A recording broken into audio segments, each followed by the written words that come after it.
Assalamualaikum warahmatullahi wabarakatuh. Alhamdulillah. Nahmaduhu wa nasta'inuhu wa nastaghfiruh. Wa na'udzu billahi min syururi anfusina wa sayyiati a'malina. May yahdihillahu fala mudhillalah wa may yudlil fala hadiyalah. Asyhadu an la ilaha illallah wahdahu la syarikalah wa asyhadu anna Muhammadan abduhu wa rasuluh. Ya ayyuhalladzina amanu ittaqullaha haqqa tuqatih wa la tamutunna illa wa antum muslimun.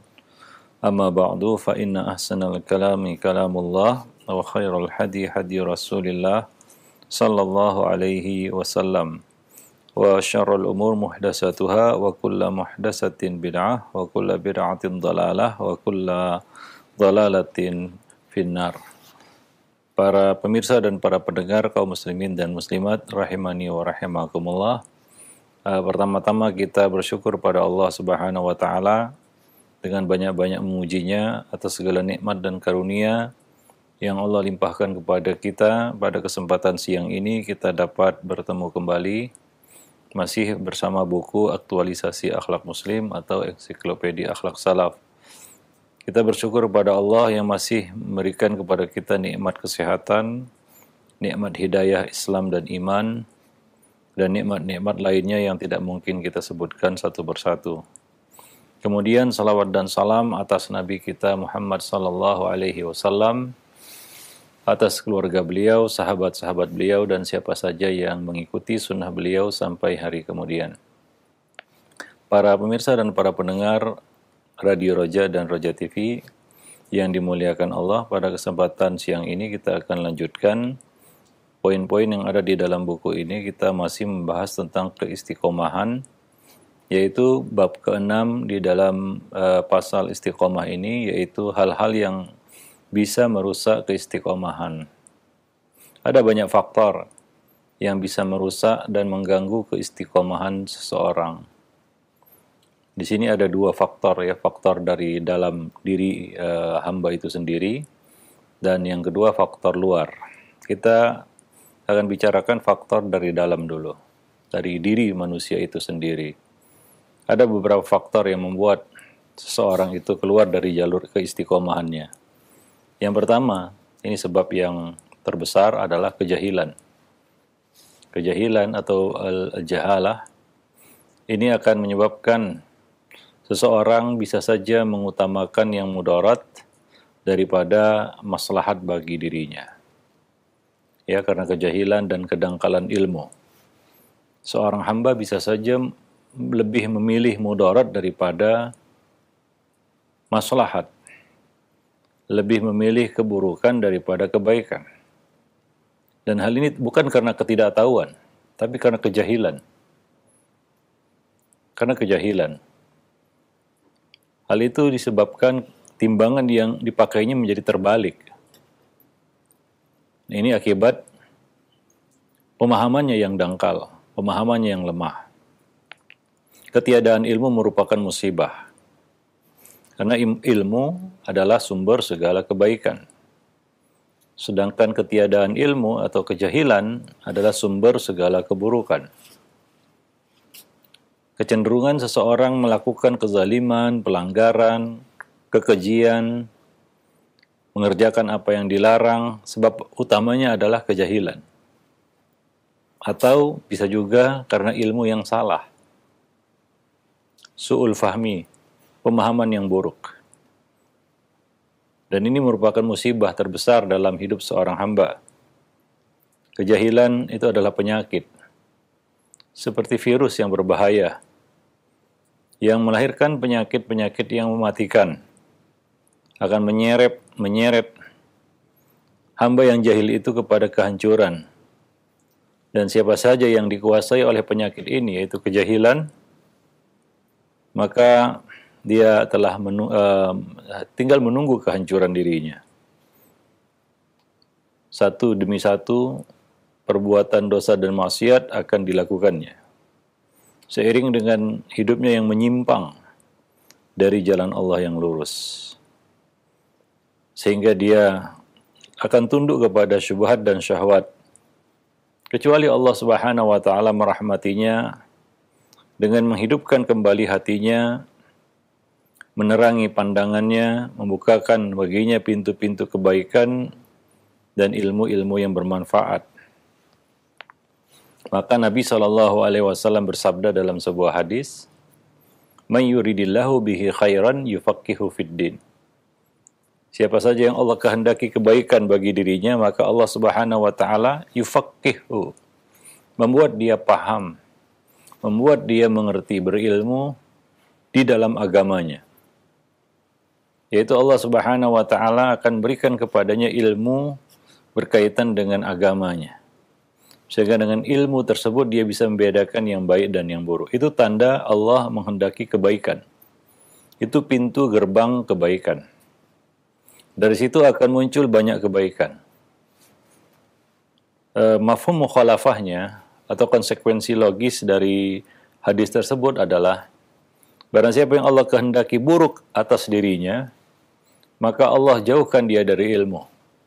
Allah biarkan dia jatuh dalam kejahilan, digerogoti oleh penyakit kejahilan. Dan kejahilan itu merupakan pintu gerbang dari semua keburukan-keburukan yang dilakukannya. Dia pun mendatangi pintu-pintu keburukan itu, pintu demi pintu. Satu demi satu, keburukan itu akan dia lakukan. Dan penyakit kejahilan ini hanya terangkat, tidak ada obat penawar bagi penyakit kejahilan, hanya akan terangkat dengan ilmu. Dengan ilmu. Yaitu Allah Subhanahu wa taala mengajarinya ilmu yang bermanfaat, al-ilmu nafi', dan memberinya petunjuk kepada kebaikan. Maka akan terbuka baginya jalan-jalan kebaikan. Itu tanda Allah menghendaki kebaikan atas seorang hamba. Allah buka baginya jalan untuk mendalami, memahami agamanya dengan benar. Dia serius dan sungguh-sungguh menuntut ilmu, sehingga tidak membiarkan dirinya jahil, dan dia akan selamat dengan ilmu itu. Tapi sebagian orang justru berasumsi sebaliknya. Ada yang berangan-angan bisa selamat tanpa ilmu. Baginya ilmu justru menjadi beban. Makin banyak tahu, makin susah. Ini prinsip sebagian orang yang sangat aneh sebenarnya. Banyak tahu akan membuat kita tambah susah katanya. Banyak tahu membuat kita lebih tidak selamat. Demikian anggapannya. Nah, ini adalah anggapan keliru ya.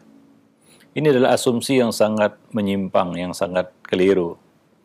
Ini mungkin berasal dari syaitan yang membisikkan was-was seperti ini ke dalam hatinya, yaitu dia selamat tanpa ilmu. Ini suatu hal yang mustahil ya. Tidak mungkin seorang itu selamat tanpa ilmu. Tapi inilah yang dihembuskan ke telinga sebahagian orang, bahwa dia akan selamat, bisa selamat tanpa ilmu, dengan kejahilan. Mungkin perkataannya aku tidak tahu akan membuat dia selamat. Kita tahu bahwa tidak akan bergeser tapak kaki seorang hamba pada hari kiamat hingga dia ditanya 4 perkara. Salah satunya adalah an ilmihi fi ma amila fi. Tentang ilmunya, apa yang telah dia amalkan dari ilmunya. Orang yang menuntut ilmu, orang yang berilmu, itu belum tentu selamat dengan ilmunya. Walaupun dia sudah punya modal untuk selamat. Hingga dia ditanya, apakah dia telah mengamalkan ilmunya? Apakah ilmu itu bermanfaat bagi dirinya? Ini orang yang menuntut ilmu. Lalu bagaimana pula orang yang memang tidak memiliki ilmu? Tentunya mustahil, sangat mustahil dia bisa selamat. Kalau orang yang berilmu belum tentu selamat, bagaimana orang yang tidak berilmu? Selama Allah Subhanahu wa taala memberikan kepada kita anugerah yang sangat agung dan sangat besar, yaitu akal, maka tidak ada alasan kita meninggalkan kewajiban menuntut ilmu dan memilih hidup jahil. Karena sebagian orang lebih memilih hidup jahil daripada memiliki ilmu. Dia tidak rela jasmaninya lapar, hidupnya merasa tidak bahagia, dia tidak rela itu. Tapi dia rela hidupnya jahil. Sebagian orang ada yang begitulah prinsipnya di dalam hidup. Itulah yang diamalkannya di dalam kehidupannya. Ya, apalagi orang-orang yang memang orientasinya dunia. Ya, ilmu agama ataupun ilmu tentang agamanya merupakan hal yang menjadi beban baginya di dalam hidup. Merasa tidak tertuntut untuk menggalinya atau melaksanakan kewajiban menuntut ilmu itu. Seperti yang Nabi sabdakan, talabul ilmi faridatun ala kulli muslim. Menuntut ilmu itu wajib atas setiap muslim. Demikian juga di dalam ayat Allah memerintahkan kita untuk belajar, menimba ilmu. Yaitu melalui firman-Nya, fas'alu ahla dzikri in kuntum la ta'lamun. Tanyakanlah kepada ahli ilmu jika kamu tidak mengetahui. Banyak yang tidak kita ketahui dan kita diperintahkan untuk bertanya. Dan ini merupakan perintah untuk menuntut ilmu. Bertanya itu adalah salah satu jalan ilmu, yaitu bertanya. Ya, kita mencari tahu, itulah bertanya. Bertanya itu artinya kita mencari tahu. Artinya mencari ilmu.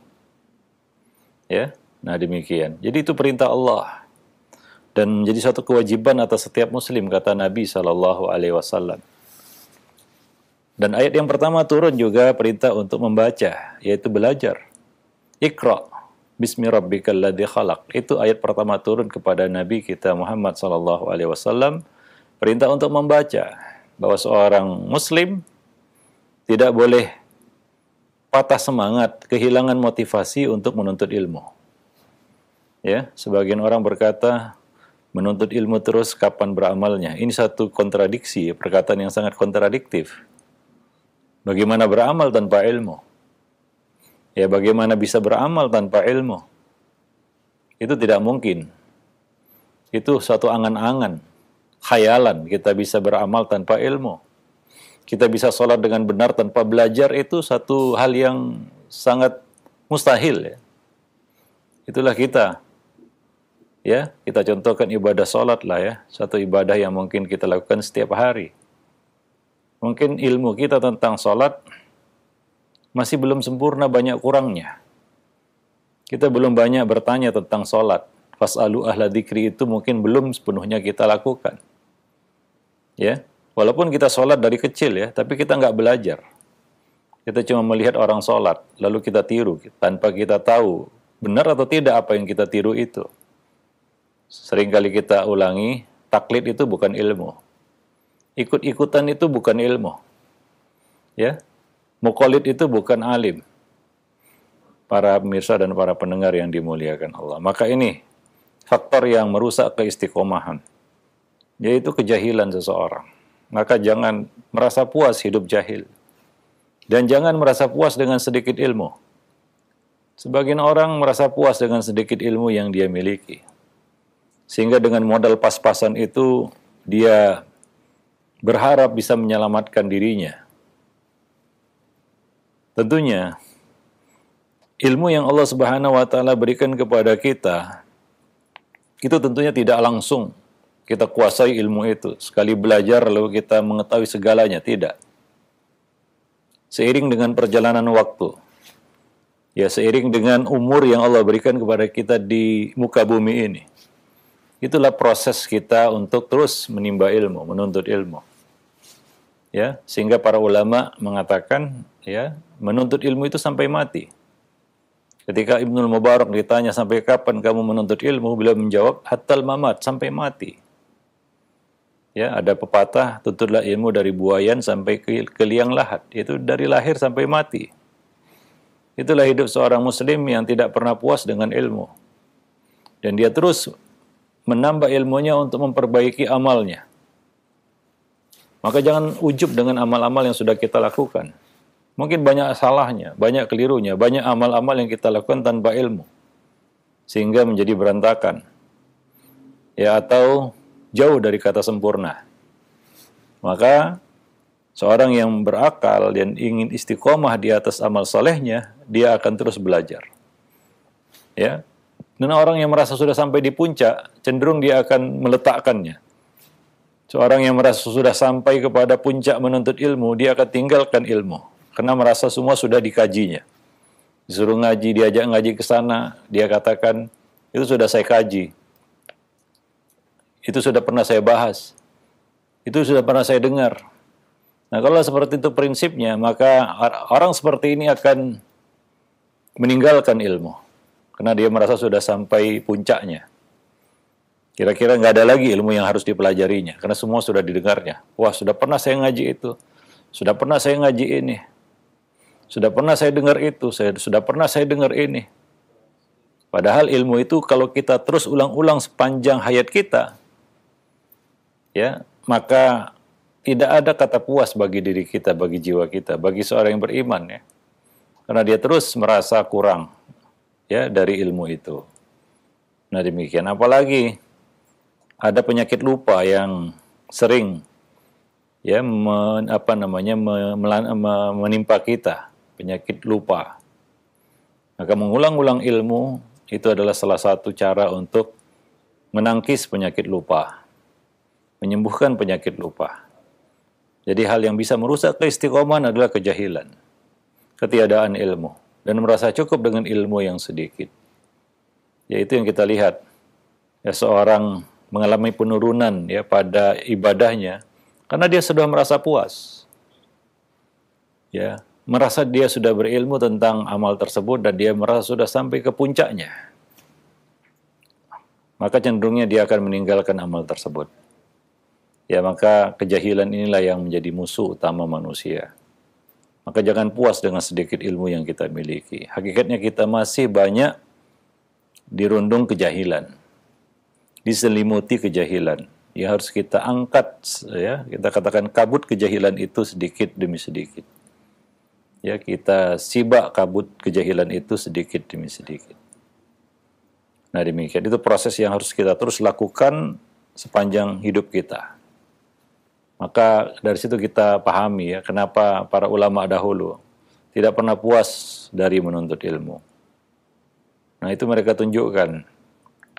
Apabila mereka dalam satu majelis dan mereka lihat ada orang yang lebih layak untuk bicara, lebih berilmu, maka mereka memilih diam untuk mendengarkan ilmu. Ya, mereka lebih memilih diam untuk mendengarkan ilmu. Mereka menahan diri mereka karena mereka ingin menambah ilmu tersebut untuk mengangkat kejahilan yang mungkin masih ada pada diri mereka. Nah, itulah dia contoh dari para salaf kita, ya, kecintaan mereka kepada ilmu dan keseriusan mereka di dalam menuntut ilmu, mengangkat kejahilan dari diri-diri mereka. Itu yang pertama. Yang kedua, al-ghaflah, al-i'rad anil haq. Yang kedua setelah jahalah adalah ghaflah, kelalaian dan berpaling dari kebenaran. Ini penyakit yang sangat tercela, ya. Ini adalah penyakit yang menimpa orang-orang munafikin. Lalai, lengah, dan berpaling dari kebenaran. Allah Subhanahu wa taala bercerita tentang orang-orang yang lengah, lalai. Walaqad dara'na li jahannama katsiran minal jinni wal insi. Sungguh kami telah isi neraka jahanam itu banyak dari kalangan jin dan manusia. Dari kalangan jin dan manusia. Lahum qulubun la yafqahuna biha. Walahum a'yunun la yubsiruna biha. Walahum adhanun la yasma'una biha. Ulaika kal an'am bal hum adall. Ulaika humul ghafilun. Allah bercerita di sini tentang sifat orang-orang yang ghafilun, orang-orang yang lengah, lalai. Yaitu lahum qulubun la yafqahuna biha. Mereka punya hati, mereka punya akal, tapi tidak digunakan untuk memahami ayat-ayat Allah. Mereka punya akal, tapi mereka tidak gunakan untuk memahami ayat-ayat Allah Subhanahu wa taala. La yafqahuna biha. Walahum ayunun la yubsiruna biha. Mereka punya penglihatan, mata, tapi tidak digunakan untuk melihat tanda-tanda kekuasaan Allah. Sudah banyak yang mereka lihat karena sudah lama hidup di dunia. Ada guru yang terbaik dalam kehidupan manusia namanya pengalaman. Pengalaman itu sesuatu yang dilihat dan didengar. Orang-orang yang punya pengalaman hidup yang lebih panjang tentunya harusnya bisa mengambil banyak pelajaran dari hidupnya. Ya, dia tentu harusnya lebih paham, ya, lebih memahami daripada mungkin orang yang baru hidup kemarin. Anak-anak muda atau remaja yang mungkin belum banyak yang mereka lihat. Belum banyak pengalaman hidup. Nah, orang-orang yang Allah beri mata tapi tidak gunakan untuk melihat, mengambil ibrah dari apa yang mereka lihat. Ini adalah termasuk orang-orang yang lalai, dan walahum adhanun la yasma'una biha. Mereka punya telinga tapi tidak digunakan untuk mendengar, yaitu mendengarkan ayat-ayat Allah Subhanahu wa taala. Ya, sudah sering kita mengikuti majelis ilmu. Udah entah berapa kali mungkin kita hadir di majelis ilmu. Tapi apakah telinga kita memang kita pasang untuk mendengarkan ilmu ketika kita berada di majelis ilmu? Ya, ada orang yang memang tidak mau mendengarkan ilmu, tidak mau datang ke majelis ilmu. Itu yang pertama. Yang kedua, ada orang yang datang ke majelis ilmu tapi tidak menggunakan telinganya untuk mendengarkan ilmu. Ya, makanya para ustadz mungkin akan marah ya ketika orang-orang di dalam majelis ilmu tidak mendengarkan ilmu. Ada yang ngobrol, ada yang tidur, ada yang bermain-main HP-nya mungkin. Dia tidak mendengarkan ilmu, padahal mereka ada di majelis ilmu. Ya, nah demikian. Ini orang yang ada di majelis ilmu, ya, tidak juga mendengarkan ilmu tersebut, tidak menggunakan telinga mereka untuk mendengarkan ayat-ayat Allah Subhanahu wa taala. Maka Allah perintahkan apabila dibacakan kepada kamu Al-Qur'an, fastami'u lahu wa ansitu. Istima' dan insat. Ya. Yaitu kita dengar, kita simak dan kita diam. Itu adab di majelis ilmu. Sehingga dahulu para salaf apabila mereka hadir di majelis ilmu dan muhaddis, yaitu alim tersebut, ahli ilmu itu sudah mulai ya membacakan sabda Nabi haddasana, maka tidak ada suara yang terdengar hingga goresan pena tidak terdengar. Bayangkan, goresan pena tidak terdengar karena mereka menanti, memasang telinga, menyimak apa yang dikatakan Nabi SAW, seolah-olah Nabi ada di hadapan mereka. Begitu adab ya di dalam menuntut ilmu. Menggunakan telinga untuk mendengar. Tidak termasuk orang-orang yang lalai. Ya, dibacakan kepada kita ayat-ayat Allah tapi kita tidak memperhatikannya. Nah, orang-orang yang tidak menggunakan akal, mata dan telinga mereka untuk memahami ayat-ayat Allah, mendengarkan ayat-ayat Allah dan kita katakan melihat ayat-ayat tanda-tanda kekuasaan Allah, mereka itu seperti hewan ternak, bahkan lebih sesat daripada hewan ternak. Karena ada satu hal yang tidak dimiliki oleh hewan ternak. Memang mereka punya mata, punya telinga, tapi mereka tidak punya akal. Ya, mereka tidak punya akal untuk memahami. Dan kita punya itu. Sehingga apa yang kita lihat dan apa yang kita dengar, kita bisa ambil faedah darinya. Kalau hewan tidak bisa. Ya, itu adalah kuasa yang Allah berikan kepada manusia. Ya, nah, apa kata Allah tentang orang-orang seperti itu? Ulaika humul ghafilun. Mereka lah orang-orang yang ghafil. Orang-orang yang kena penyakit ghaflah, yaitu lalai, ya. Maka wala takum minal ghafilin. Jangan kamu menjadi orang-orang yang lalai dan lengah, kata Allah Subhanahu wa taala, ya. Karena kelalaian ini ya biasanya satu, ya memang karena kejahilan, dia tidak tahu. Yang kedua, dia memang sengaja melupakan ilmu. Ya, maka bukan perkara ringan meninggalkan dan melupakan ilmu. Ya, sampai-sampai adabnya kalau kita lupa ayat-ayat Allah, lupa hafalan kita, kita tidak mengatakan nasituha, tapi unsituha. Aku melupakannya. Jangan, itu tidak punya adab kepada Al-Quran. Tidak beradab kepada Al-Quran.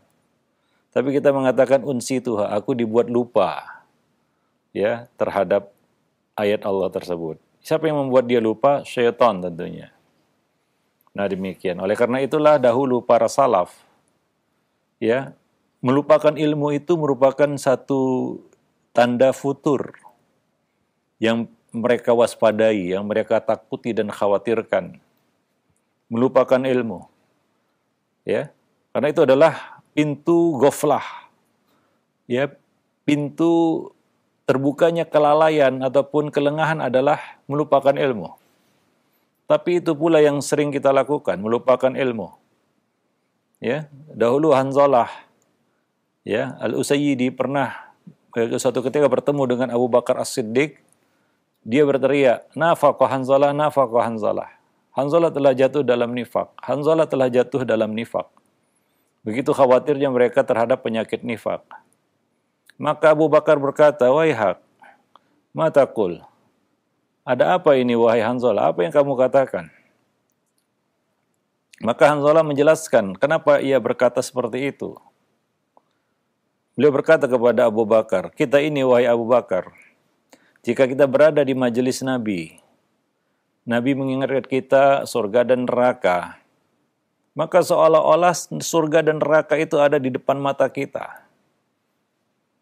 Tapi ketika kita pulang ke rumah, berkumpul bersama anak istri, bergelut lagi dengan aktivitas pekerjaan kita, aktivitas duniawi kita, pekerjaan kita, nasina kasiron, kita banyak lupa." Demikian ya, yang dikatakan oleh Hanzalah kepada Abu Bakar As-Siddiq. Maka apa kata Abu Bakar As-Siddiq? "Demi Allah, wahai Hanzalah, aku juga merasakan hal yang sama." Ini luar biasa ya, para sahabat dahulu menganggap melupakan ilmu itu adalah suatu awal petaka futur. Ya, awal petaka munculnya penyakit futur. Ya, yaitu melupakan ilmu. Tapi mungkin kita tidak merasa itu penurunan iman mungkin ya. Melupakan ilmu itu satu hal yang biasa. Sering kita mendengarkan ilmu, kita sering tahu, tapi kita lebih banyak lupanya daripada ingatnya. Sementara hakikat ilmu itu adalah istihdar. Hakikat hafalan itu adalah istihdar, yaitu kemampuan kita untuk menampilkan hafalan kita itu pada saat diperlukan. Nah, ini kadang-kadang kita lupa. Ya. Kita tahu tapi kita lupakan itu. Pada saat dibutuhkan dia tidak keluar. Sehingga kita jatuh dalam kebinasaan, kesalahan, kekeliruan. Baru kita teringat, oh ternyata harusnya begini. Padahal kita tahu itu. Makanya Al-Hasanul Basri mengatakan, orang yang berilmu, ahli ilmu, yang benar-benar memiliki ilmu, dia mengetahui fitnah itu sebelum fitnah itu menimpa dirinya. Dia bisa mengantisipasinya sebelum fitnah itu menimpa dirinya, sebelum musibah itu menimpa dirinya. Sebelum dia jatuh terjerumus dalam kesalahan, dia sudah bisa mendeteksinya bahwa ini akan mengarah kepada kekeliruan, kesalahan, kebinasaan, kehancuran. Maka dia pun mengambil arah yang lain. Nah, ini orang yang berilmu. Adapun orang awam, ya, dia baru tahu fitnah setelah fitnah itu menimpa dirinya. Setelah dia tahu salah, baru dia mengatakan, oh salah. Oh fitnah. Oh ini musibah. Oh ini satu kesalahan. Setelah dia jatuh dalam kesalahan itu. Setelah dia jatuh dalam kebinasaan itu. Setelah dia terseret ke dalam fitnah itu, baru dia katakan, oh salah rupanya. Ya, nah itu awam, orang awam, ya, orang yang ghaflah, orang yang lalai, ya seperti itu. Nah demikian. Jadi tidak ada istihdar pada saat ilmu itu diperlukan. Nah itulah pentingnya kita mengulang-ulangi ilmu supaya kita selamat dari penyakit lupa dan ghaflah, an-nisyan dan ghaflah. Maka para salaf dahulu sangat khawatir mereka tertimpa penyakit futur itu, ghaflah itu, yaitu mereka melupakan ilmu. Wah itu satu perkara yang besar ya di dalam hidup mereka. Itu perkara serius, melupakan ilmu itu. Maka Nabi merintahkan kita untuk mengulang-ulangi ilmu. Ta'ahadul Quran, kata Nabi. Ulang-ulangi Al-Quran itu. Ya bukan hanya hafalan. Kita mempelajari Al-Quran itu ya harus terus-menerus kita ulang-ulangi. Kita belajar misalnya tafsir surat Al-Fatihah tidak cukup satu kali. Wah, itu sudah pernah saya bahas. Baru satu kali. Para salaf dahulu sampai berkali-kali, bahkan ada yang sampai ratusan kali mengulang satu ayat, bukan satu surat, satu ayat untuk menggali faedah-faedah. Ya, supaya tidak lupa, supaya bertambah ilmu itu. Tapi kita kadang-kadang seperti yang kita sebutkan sebelumnya, kita merasa puas dengan sedikit ilmu. Ya, kita merasa cukup kokoh dengan satu kali kita nuntut ilmu, padahal kita cepat lupanya. Kita baru belajar hari ini, besok sudah kita lupakan. Majelis ilmu yang kita datangi, yang kita hari kemarin, kita pun hari ini lupa apa isinya. Bahkan siapa yang menyampaikan pun kita lupa. Nah demikianlah interaksi kita dengan ilmu, muamalah kita dengan ilmu. Lalu bagaimana? Ya ilmu itu akan awet dan tetap bersemayam di hati kita. Maka wajar kalau tidak ada istihdar. Kita tidak mampu menampilkan ilmu itu pada saat ilmu itu diperlukan. Ini masalahnya. Kenapa kita sudah tahu jatuh dalam kesalahan? Karena tidak adanya istihdar tadi. Para pemirsa dan para pendengar. Dan itulah kondisi ghaflah. Ya kita lalai ya. Hingga kurang waspada ya. Dan lalai ya. Ataupun kita katakan menganggap enteng dan menganggap remeh persoalan. Ya, simplifikasi masalah ini adalah ya kita katakan akibat dari ya kelalaian tadi ya. Nah demikian wallahu alam bissawab. Baik. Dan juga ya seorang yang lalai ya jauh dari zikrullah, dari mengingat Allah Subhanahu wa taala ya disibukkan dengan perkara-perkara yang melalaikan yaitu kesibukan-kesibukan dunia. Dia kadang-kadang kita juga tidak fair terhadap dunia dan akhirat. Ya kalau kita hitung-hitung ya kita membalik firman Allah Subhanahu wa taala. Ya kita memutarbalikkan firman Allah Subhanahu wa taala. Allah mengatakan wabtaghi fi ma ataqallahu daral akhirah wa la tansa nasibaka minad dunya. Itu bunyi ayatnya, yaitu carilah akhirat dengan dunia yang Allah berikan kepadamu dan tapi jangan lupakan ya bagian kamu di dunia. Tapi ayat ini kita balikkan, ya kita putar balikkan di dalam kehidupan kita. Ya menjadi apa? Carilah dunia ya dengan apa yang Allah berikan kepadamu, jangan lupakan akhiratmu, kan begitu ya. Nah kenyataannya seperti itu. Akhirat jangan lupa, dunia hal yang utama. Ya apa namanya? Kita agenda utamanya adalah dunia. Sementara akhirat jangan sampai lupa, itu aja. Ya dalam menuntut ilmu juga sama. Kita lebih mendahulukan ilmu dunia daripada ilmu tentang agama kita, tentang akhirat kita.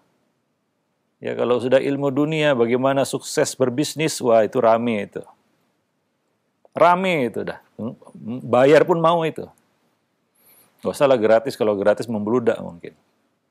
Bagaimana bisnis bisa maju, bagaimana bisa dapat uang banyak, itu cepat itu. Banyak orang yang suka.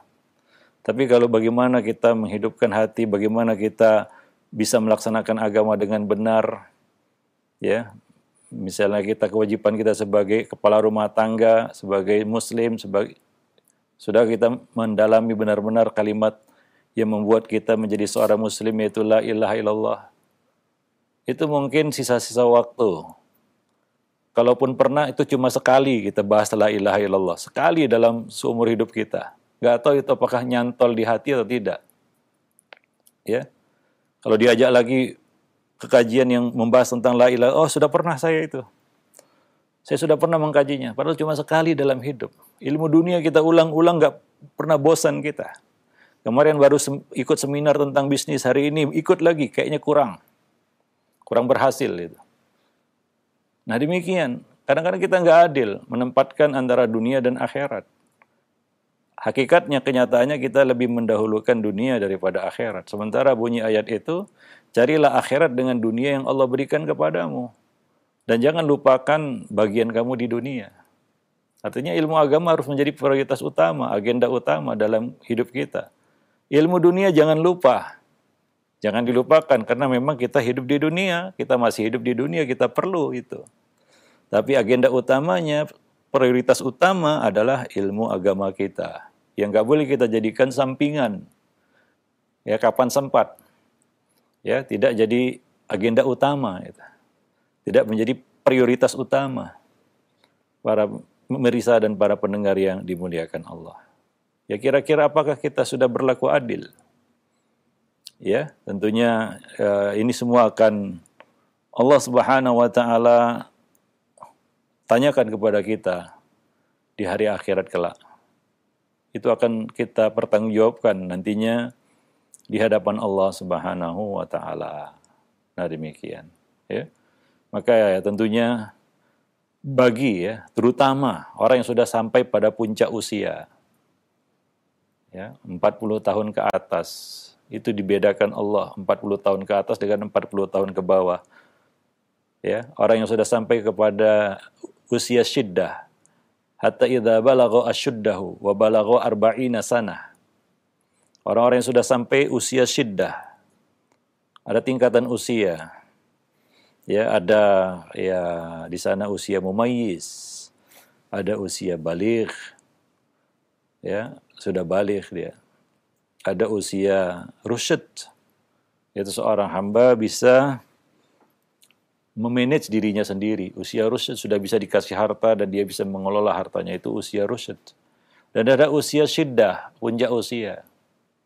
Dan ada usia di mana Allah angkat uzur, 60 tahun ke atas, itu adalah usia di mana Allah sudah angkat uzur atas hamba tersebut. Itulah tahapan-tahapan usia di dalam kehidupan manusia. Kita sudah sampai di mana? Yang 40 sampai 60 itu masuk usia syiddah. Ya. Puncak usia. Artinya apa? Harusnya dia sudah matang untuk bisa menetapkan dalam hidupnya mana yang utama. Apa yang harus dia prioritaskan? Apa orientasinya di dalam hidup? 40 tahun ke atas. Ya, kita tahu ya. Kalau kita lihat ya tingkat kematian, ya, tentunya banyak ya menimpa orang-orang yang usianya 40 tahun ke atas ya. Kalau 40 tahun ke bawah ya banyak faktor, mungkin faktor-faktor lain. Tapi 40 tahun ke atas itu udah kalau meninggal dia mungkin karena faktor yang ada dalam dirinya, penyakit dan lain sebagainya. Usianya sudah sampai puncak. Kalau sudah sampai puncak, maka di depannya adalah jalan menurun. Dia akan turun. Cuma masalahnya ada turunnya landai, pelan ya. Sehingga mungkin bisa bertahan sampai usia 80, 90. Ada yang begitu masuk usia 40, itu langsung curam dia. Langsung drop kesehatannya, mulai timbul sakit sana-sini dan tinggal tunggu waktu.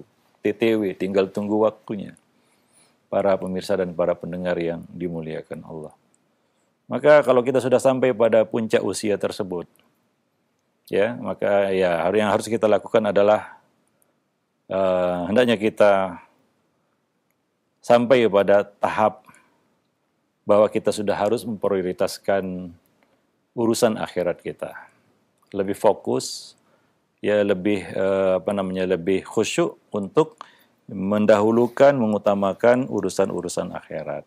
Nah, demikian. Wallahu a'lam bishawab. Nah, mungkin itu saja yang bisa kita sampaikan dalam kesempatan yang berbahagia ini. Mudah-mudahan bermanfaat. Nanti akan kita lanjutkan ya perkara yang bisa menggoyahkan keistiqomahan seseorang, yaitu an-nafsul ammarah. Nah, hawa nafsu yang menyeret manusia kepada keburukan. Wa inna nafsala ammaratun bisu, menyeret, mendorong manusia kepada asu, ya, keburukan-keburukan. Ya, faktor internal dari dalam dirinya sendiri. Yang ketiga adalah hawa nafsu yang jahat, hawa nafsu yang buruk, sesuatu yang tidak bisa kita hilangkan dalam kehidupan kita, tapi kita harus mengendalikannya. Nanti akan kita kita sampaikan ya ulasan ataupun penjelasan dari Ibnu Qayyim al-Jauziyah di dalam kitab Ighathatul Lahfan tentang hal ini, tentang bagaimana hawa nafsu itu ya mengajak manusia kepada hal-hal yang memudaratkannya. Wallahu a'lam bishawab. Subhanakallah bihamdik, asyhadu an la ilaha illa anta, astaghfiruka wa atubu ilaik. Assalamualaikum warahmatullahi wabarakatuh. Waalaikumsalam warahmatullahi wabarakatuh. Nah, jazakallah khairan wa barakallahu fikum Ustaz atas penyampaian materi yang telah disampaikan di kesempatan ini berkaitan dengan hal-hal yang bisa merusak keistiqomahan. Nah, ikhwatal Islam azakumullah, silakan bagi Anda yang ingin bertanya. Nah, pertanyaan melalui pesan singkat di kesempatan ini dari hamba Allah. Assalamualaikum warahmatullahi wabarakatuh Ustaz.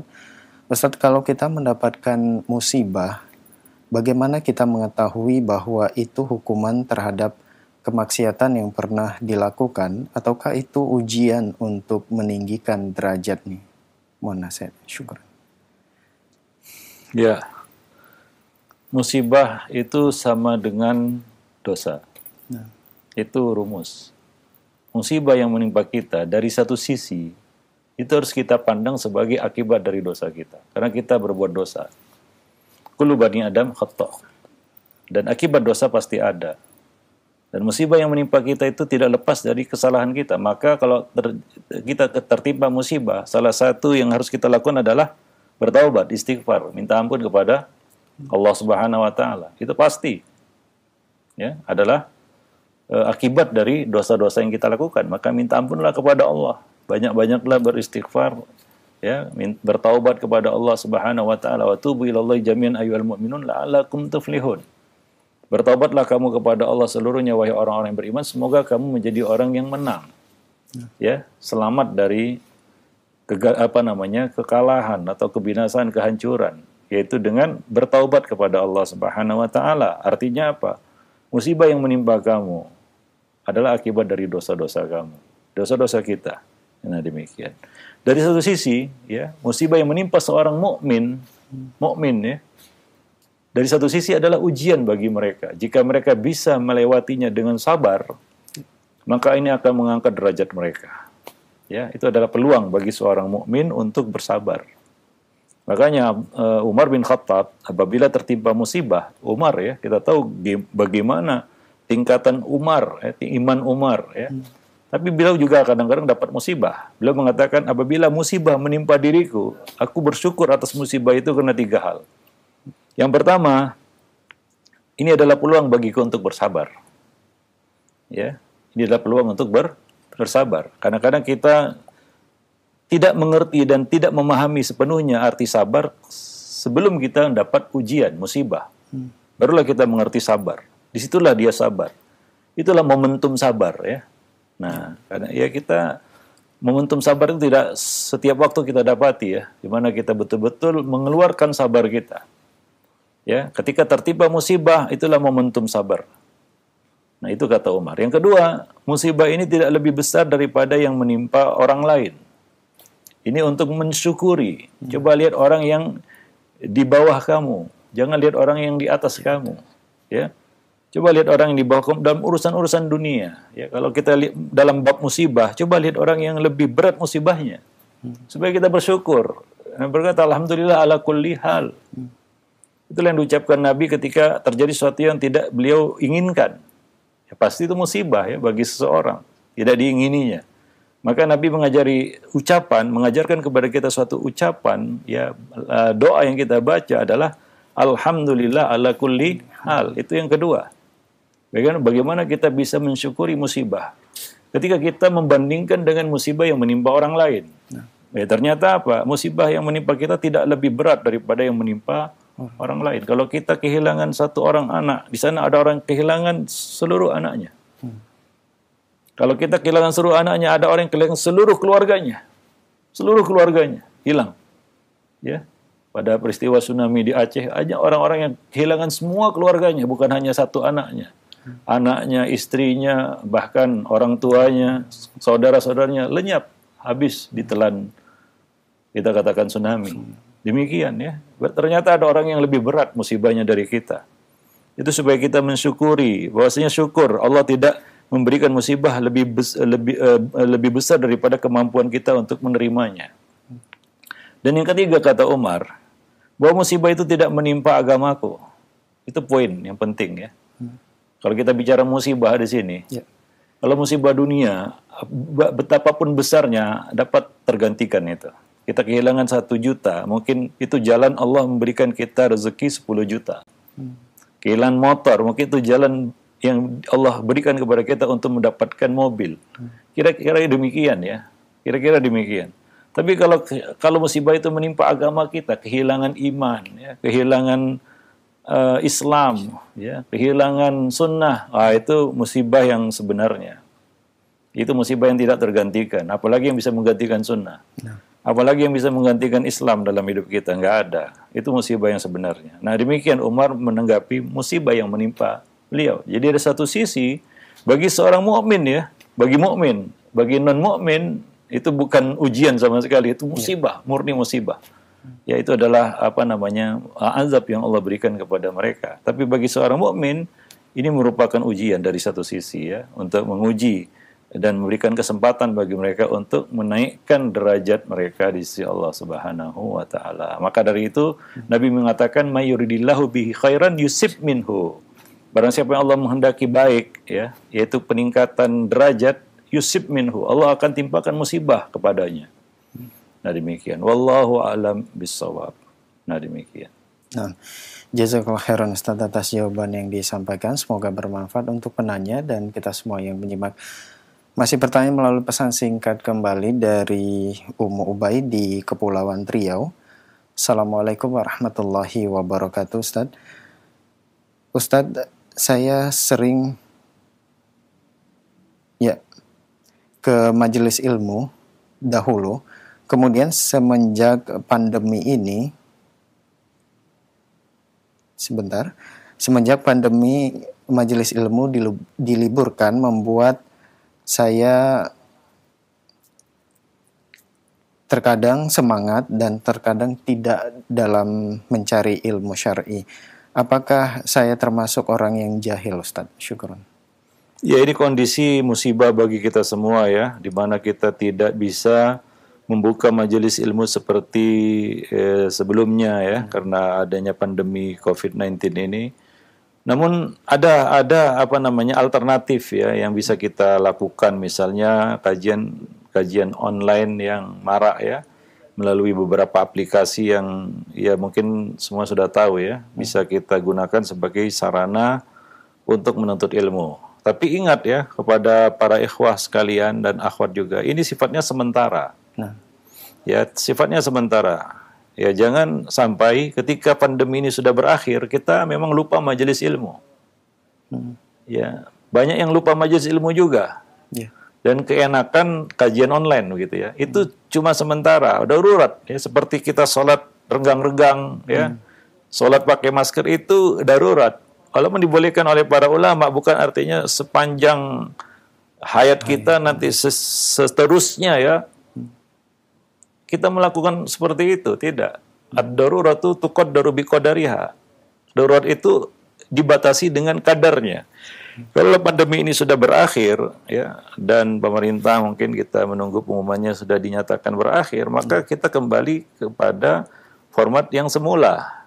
Ya kan? Nah, demikian. Jangan kita justru lupa ilmu. Yang dulunya ada majelis ilmu sekarang udah nggak dibuat lagi. Kenapa? Sudah panjang liburnya. Karena sekarang ini banyak orang-orang yang lupa majelis ilmu. Walaupun sebenarnya ada peluang untuk melakukannya. Ada. Dengan menjalankan protokol kesehatan. Kalau aktivitas duniawi itu dipaksa untuk dibuka dengan alasan perut, ekonomi ya. Dengan alasan ekonomi. Kenapa? Yang menjadi makanan rohani kita tidak bisa kita buka dengan alasan pandemi. Alasan. Padahal bisa dibuka dengan melaksanakan protokol kesehatan. Nah ini kadang-kadang kita khawatir. Kedepannya kita lupa majelis ilmu. Ingat Allah ada malaikat yang memang Allah tugaskan untuk mencari majelis ilmu. Dan kajian online itu tidak bisa menggantikan majelis-majelis ilmu yang kita kenal selama ini. Nah, itu sifatnya darurat. Nah ini yang kita ingatkan kepada para ikhwah. Ya jangan sampai melupakan itu. Ingat ada malaikat yang mencari majelis ilmu. Ya sekarang kita katakan masa pandemi yang memang sudah mulai berakhir ini ya, sebagian sudah melakukannya, yaitu membuka majelis ilmu dengan protokol kesehatan. Nah demikian. Ya kita juga merindukan malaikat Sayyahun itu udah hadir bersama kita di majelis ilmu. Kecuali yang memang tidak merindukan itu. Tidak merindukan dan tidak merasakan kehadiran malaikat sayuhun bersamanya di majelis ilmu. Nah ini mohon jadi perhatian kepada para ikhwah. Karena kita tahu juga panitia-panitia kajian itu sudah pada melempem semuanya. Ya, dan mereka, ya kita katakan membongkar semua jadwal mereka. Dan nggak tahu lagi jadwal kajian, gitu ya. Jadwal majelis ilmu. Nah demikian. Sebagian memang masih ada perhatiannya dengan membuka kita katakan kajian online. Dan itu satu usaha yang bagus. Ya. Itu menunjukkan bahwa dia perlu ilmu. Ya. Gimana pun caranya dia cari ilmu itu. Walaupun dengan jalan online. Kan begitu ya. Banyak masjid di kajian-kajian rutin yang mereka ganti itu dengan kajian online. Walaupun tidak bisa bertatap muka secara langsung. Tapi ada juga, banyak juga. Yang memang nggak ada beritanya lagi. Nggak tahu. Nah dari sini Allah menguji ya. Siapa sebenarnya yang memang perlu ilmu dan siapa yang nggak perlu ilmu. Siapa yang merasa butuh ilmu dan siapa yang merasa selama ini ya asal ada aja lah, gitu ya. Apa kata dunia kalau nggak ada, gitu ya. Nah, apakah seperti itu? Nah, wallahu a'lam bishawab. Jadi ya kita kembalikan kepada para ikhwah sekalian ya. Nah, jangan sampai masa-masa pandemi ini justru kita memang sama sekali tidak bersentuhan dengan ilmu. Ini bahaya. Karena banyak yang futur sekarang ini, ya, banyak yang futur dan sudah khawatir ya, dengan khawatiran yang bersangkutan terhadap ekonomi dia, tentang kebutuhan jasmani dia. Tapi dia nggak sadar bahwa rohaninya sudah tergerogoti ya, dengan tidak diberikannya gizi bagi rohaninya, yaitu ilmu, nasihat. Tidak pernah mendengarkan itu lagi. Ya kita bisa tahu bagaimana kondisinya para pemirsa dan para pendengar yang dimuliakan Allah. Taib. Jadi mungkin itu yang harus menjadi perhatian. Ya kepada. Jadi carilah ilmu itu ya, walaupun masa-masa seperti sekarang ini masa yang tidak ideal ya. Seperti sekolah yang diliburkan, sekolah daring kan begitu ya. Nah, itu sebenarnya tidak ideal. Ya kita tahu banyak kasus-kasus terjadi ya, para siswa yang mengeluh dan bahkan berakhir tragis ya karena mereka tidak bisa sekolah. Nah ini sangat memprihatinkan sebenarnya. Dan kondisi sekolah tutup itu bukan kondisi yang ideal. Ini seharusnya tidak terus-menerus dan harus segera ya diselesaikan urusan COVID ini. Jangan sebagian orang merasa senang ya dengan COVID ini berlarut-larut nggak jelas. Kasihan anak-anak itu. Ya. Mereka nggak tahu apakah ingat sekolah lagi atau tidak. Sebagian dari anak-anak itu merindukan sekolah. Ya, merindukan sekolah. Ada yang datang ke sekolahnya saking rindunya padahal nggak ada, libur, tutup sekolahnya. Begitulah. Ini yang harus jadi perhatian kita, para pemirsa dan para pendengar yang dimuliakan Allah, ya. Ya demikian. Oleh karena itu di beberapa negara mereka memprioritaskan untuk menyelesaikan masalah pandemi ini. Ya karena banyak kerugiannya, terutama di bidang pendidikan, ya. Bukan hanya ekonomi. Kalau di sini mungkin yang dipersoalkan adalah kalau pandemi ini terus berlanjut, bagaimana ekonomi? Coba lihat dari sektor-sektor lainnya, pendidikan. Belum lagi ya kita yang bicarakan tadi ya masalah majelis ilmu yang ya sebagian orang bahkan sampai melupakan masjid, tidak pernah datang ke masjid mulai dari awal pandemi sampai sekarang. Wallahu a'lam bishawab. Nah demikian. Ya kita harapkan ya musibah ini, pandemi ini bisa segera berakhir, diangkat Allah Subhanahu wa taala dan kita bisa beraktivitas seperti sedia kala. Wallahu a'lam bishawab. Nah demikian. Para pemirsa dan para pendengar yang dimuliakan Allah, mudah-mudahan bermanfaat. Aqulu qauli hadza, astaghfirullah li wa lakum wa lisairil muslimin, innahu huwal ghafurur rahim.